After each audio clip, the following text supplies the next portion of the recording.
So what we're going to do is we'll actually right click on the set step, and what it's asking underneath the input parameters here is we need to select that variable called fname, and I might want to change that to Kevin. Kevin happens to be my roommate, so during the execution time of the script I've actually changed that fname variable to Kevin.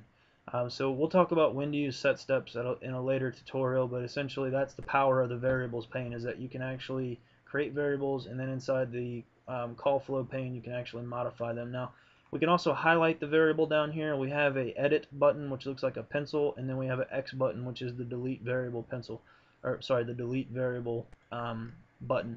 If you click on modify variable or the pencil, you can actually modify the variable and hit OK. Now if you do this, some situations it might throw up a box saying editing variables during script runtime may be, detrimental to the script. If you get a message something to that effect, just go ahead and ignore it. I'll talk about the proper way to go ahead and reinitialize the scripts later on. Now the last thing that we want to do before I leave this tutorial is I want to show you something that's very important up at the top. We can go under edit.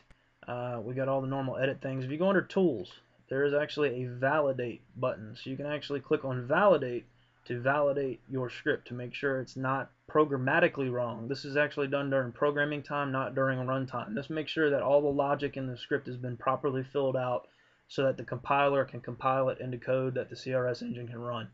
Now when you go to when you go to tools and then validate at the top, what you'll notice is that you have validation errors that might show up. You might have debugging errors if you're actually running a debug.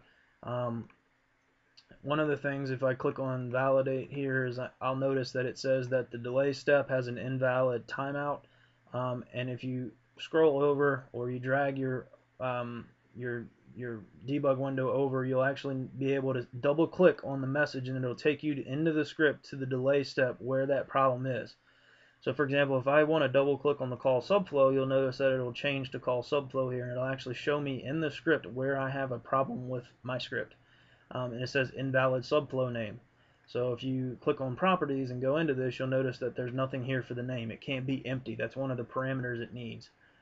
For delay, if I right click on delay, go to properties, the timeout is invalid. I haven't specified any of the values for that. So that's a very important thing to know, is that actually how to use the validator to be able to go in and validate your scripts before you decide to run them. So that's pretty much all I want to show you guys for the editor for today. I'm actually going to do another tutorial which will cover the debug, which is everything under the debug tab here, how to do a reactive debug, which is something that any good CRS guy is going to want to know how to do. We'll pretty much cover a lot more in depth with the editor at a later time, but that's it. Hope you enjoyed it.